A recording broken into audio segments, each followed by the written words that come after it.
बिस्मिल्लाहिर्रहमानिर्रहीम। अस्सलाम वालेकुम students. Biology chapter number 5 cell cycle, ठीक है। और आज का जो हमारा टॉपिक है ये है माइटोसिस, ठीक है। तो 1880 में एक जर्मन बायोलॉजिस्ट था वॉल्टर फ्लेमिंग, इसने ऑब्जर्व किया था कि जब सेल डिवाइड हो रहा होता है, ठीक है, सेल साइकिल पीछे मैंने आप लोगों को क्या उसकी डेफिनेशन बताई है कि सीरीज ऑफ चेंजेस, मतलब स्टेप वाइज चेंजेस उसमें आ रहा होता है कि जब एक सेल दो सेल में डिवाइड हो रहा होता है तो वो आसानी से नहीं हो जाता, मतलब बल्कि क्या होता है उसमें स्टेप वाइज चेंजिंग आ रही होती है, ठीक है। फिर उन चेंजेस के बाद क्या होता है, एक नया सेल हमारे पास बनता है, ठीक है। तो अब वो कहता है कि जब सेल डिवाइड हो रहा होता है ना, तो असल में क्या हो रहा होता है कि जो उसका न्यूक्लियस होता है ना, सेल के अंदर न्यूक्लियस होता है, इसको पास करना होता है सीरीज ऑफ चेंजेस, ठीक है। कि मतलब क्या है कि मतलब एक स्टेप वाइज चेंजिंग अब किस में भी आ रही होती है, जो सेल के अंदर न्यूक्लियस प्रेजेंट है ना, जब एक सेल डिवाइड हो रहा होता है, ठीक है, तो उस सेल के अंदर जो न्यूक्लियस है ना, तो उस न्यूक्लियस के अंदर भी क्या होता है, सीरीज ऑफ चेंजेस आ रही होती हैं, ठीक है। और जिसको उसने किसका नेम दिया है, माइटोसिस का। समझ आ गई बात की। अब वो कहता है कि माइटोसिस सेल डिवीजन की वो टाइप है, ठीक है, जब एक सेल दो सेल में डिवाइड हो जाता है, ठीक है। मतलब एक सेल है ना हमारे पास, तो उस सेल से आगे दो सेल बनेंगे, उन दो सेल्स को हम क्या कहेंगे, डॉटर सेल, ठीक है। अब वो जो दो डॉटर सेल बनेंगे ना, उन दो डॉटर सेल के अंदर जो नंबर ऑफ क्रोमोसोम होंगे दोनों के अंदर, वो बिल्कुल सेम होंगे जितने एक पेरेंट सेल के अंदर थे, ठीक है। कि एक पेरेंट सेल था, उस पेरेंट सेल से माइटोसिस सेल डिवीजन की वो टाइप है जब एक पेरेंट सेल था ना हमारे पास, उस सेल से आगे से मज़ीद दो सेल बने हैं, ठीक है। उन दो सेल्स को हमने क्या कहा है, टू डॉटर सेल्स। और वो जो दो डॉटर सेल बनेंगे ना, उनके अंदर जो नंबर ऑफ क्रोमोसोम होंगे वो बिल्कुल सेम होंगे, किसके सेम होंगे, जितने ही एक नंबर ऑफ क्रोमोसोम पेरेंट के अंदर थे, जिससे वो आगे से दोनों सेल डिवाइड हुए हैं, ठीक हो गया। अब वो कहता है कि माइटोसिस सिर्फ और सिर्फ किसके अंदर होती है, यूकैरियोटिक सेल के अंदर। यूकैरियोटिक सेल कौन से होते हैं, जिनके अंदर ट्रू न्यूक्लियस होता है, ठीक है। और जो मल्टी सेलुलर ऑर्गेनिजम्स होते हैं, मतलब ऐसे ऑर्गेनिज्म जिनके अंदर बेशुमार सेल प्रेजेंट हैं, ठीक है, उनमें माइटोसिस कौन करवाता है, सोमैटिक सेल करवाते हैं। सोमैटिक सेल क्या होते हैं, ठीक है, सोमैटिक सेल्स वो वाले होते हैं सेल्स जो कि एक ऑर्गेनिजम्स की बॉडी बनाते हैं, ठीक है। किसी भी ऑर्गेनिज्म की जो बॉडी बनाते हैं ना, वो होते हैं सोमैटिक सेल। और यूकैरियोटिक सेल जो होते हैं, इनमें मल्टी सेलुलर ऑर्गेनिज्म, इनमें सोमैटिक सेल ही माइटोसिस करवाएंगे। जाहिर सी बात है। अब देखो, सोमैटिक सेल क्या होते हैं, जो एक ऑर्गेनिज्म की बॉडी बना रहे हैं। जब वो ऑर्गेनिज्म की बॉडी बनाएंगे, ठीक है, जब एक ऑर्गेनिज्म की बॉडी होगी तो उस बॉडी के अंदर तभी सेल डिवाइड होगा ना, जब बॉडी नहीं होगी तो सेल कैसे डिवाइड होगा, ठीक हो गया। तो अब वो कहता है कि जो प्रोकैरियोटिक सेल है ना, ठीक है, इनके अंदर, अब pro mean before, karyon mean nucleus, ठीक है। हमने पहले ही कहा है कि माइटोसिस सिर्फ यूकैरियोटिक सेल के अंदर होती है, ठीक है। तो अब वो कहता है कि जो प्रोकैरियोटिक सेल है ना, ये माइटोसिस के जैसा एक प्रोसेस करेंगे, ठीक है, जिसको हम क्या कहते हैं, बाइनरी फिशन, ठीक है। माइटोसिस हमने पढ़ा है कि माइटोसिस क्या होता है, जब एक सेल डिवाइड हो रहा होता है तो उसके न्यूक्लियस में क्या होती है, स्टेप वाइज चेंजेस आ रही होती है, ठीक हो गया।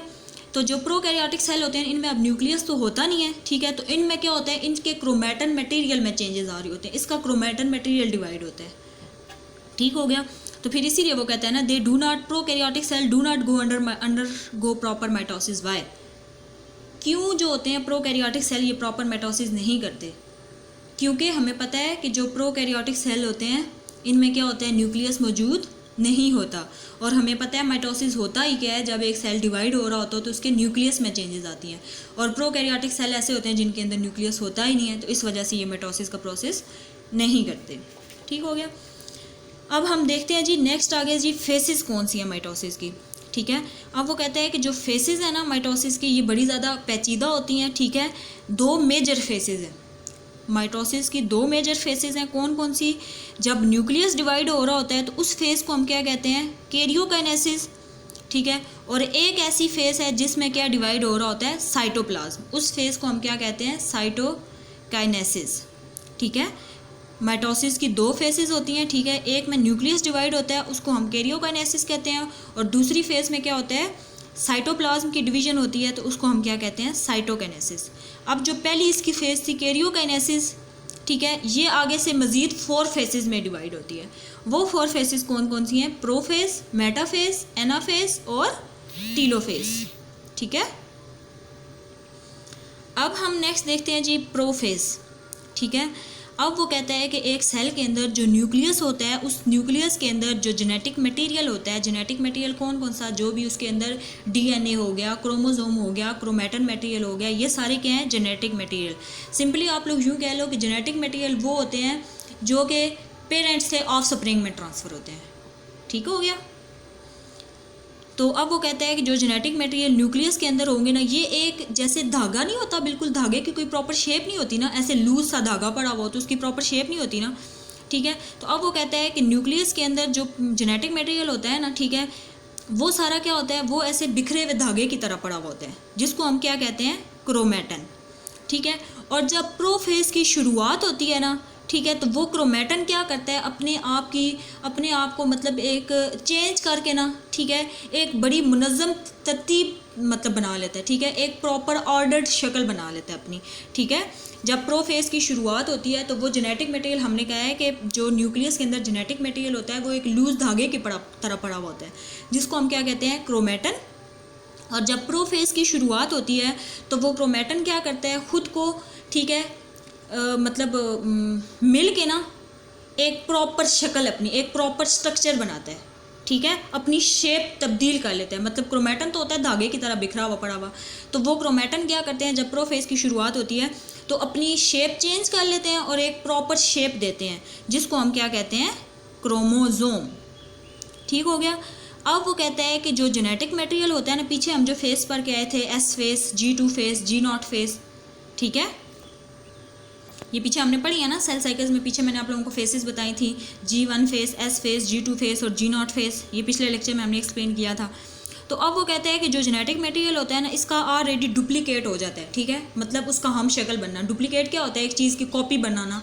ठीक है, जैसे अब ये पेज है मेरे पास, तो इस पेज की हम कॉपी कैसे बनाएंगे, इसको फोटो कॉपी करके।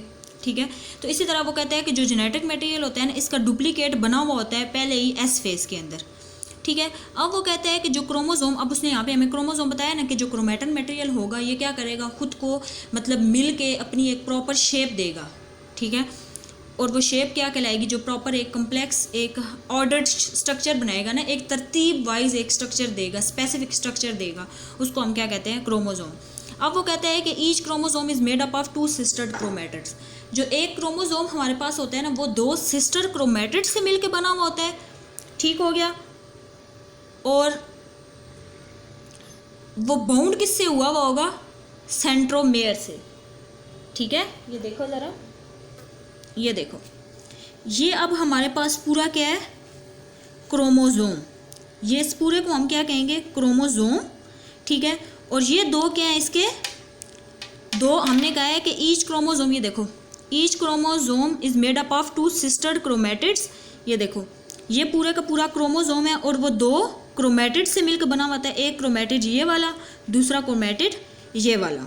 और फिर उसने क्या कहा है, ये देखो, किधर गया, अच्छा जी, bound together at the same centromere. और ये दोनों क्रोमैटिड्स किससे जुड़े हुए होंगे, सेंट्रोमेयर के साथ। ये जिससे ये बाउंड हुए हैं ना, उस पॉइंट को क्या कहते हैं, सेंट्रोमेयर। समझ आ गई। ठीक है, अब वो कहता है कि जो जितने भी क्रोमोसोम होते हैं ना, अब ये पूरा का पूरा एक क्रोमोसोम है ना। ठीक है, अब वो कहता है जितने भी क्रोमोसोम होंगे ना, हर क्रोमोसोम के अंदर क्या होता है, ये मतलब सेंट्रोमेयर से ज्वाइन हुए होते हैं ना, 2 क्रोमैटिड्स सेंट्रोमेयर से ज्वाइन हुए होते हैं। ठीक है, और एक क्रोमोसोम देते हैं। तो अब वो कहता है कि अब जो क्रोमोसोम के अंदर ये जो सेंट्रोमेयर होती है ना, इसके अंदर क्या होता है, काइनेटोकोर होता है।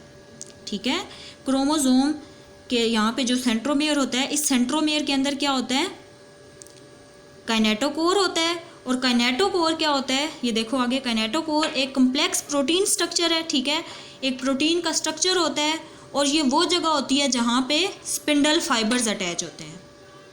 ठीक हो गया। फिर नेक्स्ट वो कहता है कि अब देखो ज़रा सेंट्रियोल्स।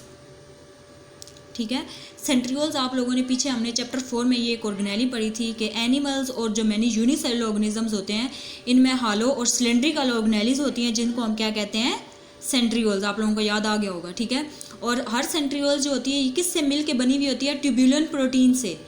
9 triplets of microtubules. समझ आ गई ना बात की, कि ये ट्यूब्यूलन प्रोटीन से मिल के बने हुए होते हैं। ठीक है। और जब दो सेंट्रियोल्स आपस में जुलते हैं तो उनको हम कलेक्टिवली क्या कहलाते हैं, सेंट्रोजोम, ठीक है। और ये न्यूक्लियस के करीब होते हैं, ये बात आप पीछे सारी पढ़ के आए हुए हो। और इन जो सेंट्रियोल होता है इसका फंक्शन क्या होता है, ये हेल्प करता है स्पिंडल फाइबर बनाने में जब सेल डिवाइड हो रहा होता है, ठीक है। अब वो कहता है कि जब दो सेंट्रियोल्स मिलेंगे तो वो क्या बनाते हैं, सेंट्रोजोम। अब हर एक सेंट्रियोल्स का जब डुप्लीकेट होगा, ठीक है, जब दो सेंट्रियोल हैं तो दो सेंट्रियोल्स के जब डुप्लीकेट ईच सेंट्रियोल, हर एक सेंट्रियोल का डुप्लीकेट बनेगा तो कितने हमारे पास टोटल आ जाएंगे, 4। यानी कि पहले 2 थे, अब उन दोनों के जब डुप्लीकेट होंगे तो हमारे पास कितने आ जाएंगे, सेंट्रियोल 4, ठीक है। और सेंट्रोजोम्स कितने बनेंगे, 2, ठीक है। क्योंकि 2 सेंट्रियोल्स जो होते हैं, 2 सेंट्रियोल्स को हम कलेक्टिवली एक सेंट्रोजोम कहते हैं, ठीक हो गया। और इसी तरह जब 4 सेंट्रियोल्स होंगे तो फिर कितने हमारे पास सेंट्रोजोम्स बनेंगे, 2, ठीक हो गया। अब वो कहते हैं कि जब सेंट्रोजोम बन जाते हैं तो ये सेल्स के ऑपोजिट पोल्स पे मूव करते हैं, ठीक है। एक नॉर्थ पोल पे चला जाता है, दूसरा किस पे चला जाता है, साउथ पे, ठीक है। और ये क्या करते हैं, फिर इनका जो सेंट्रोजोम्स होते हैं इनका क्या काम होता है, ये क्या काम करते हैं। अब जो ट्यूबुलेंट प्रोटीन साइटोप्लाज्म के अंदर प्रेजेंट होती है, ठीक है, उसको मिलाते हैं और माइक्रोट्यूब्यूल्स को उभारते हैं, माइक्रोट्यूब्यूल्स बना देते हैं, ठीक हो गया।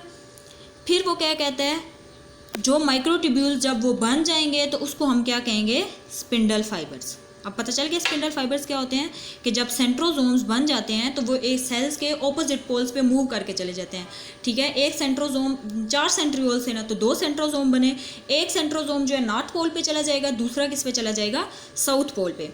अब इनका क्या काम होगा, ये ट्यूबुलेंट प्रोटीन्स को मिलाएंगे और माइक्रोट्यूब्यूल्स बनाएंगे, ठीक है।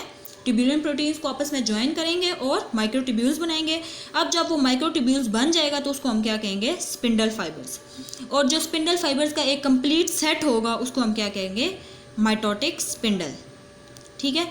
अब इस वक्त क्या होगा, जब माइटोटिक स्पिंडल बन गया तो ठीक है, अब न्यूक्लियस के अंदर जो न्यूक्लियोलस है और न्यूक्लियर इन्वेलप है ये कम हो जाएंगे और सेंट्रल वाली जो सारी जगह है इसको कौन घेर लेगा, स्पिंडल फाइबर्स, ठीक हो गया।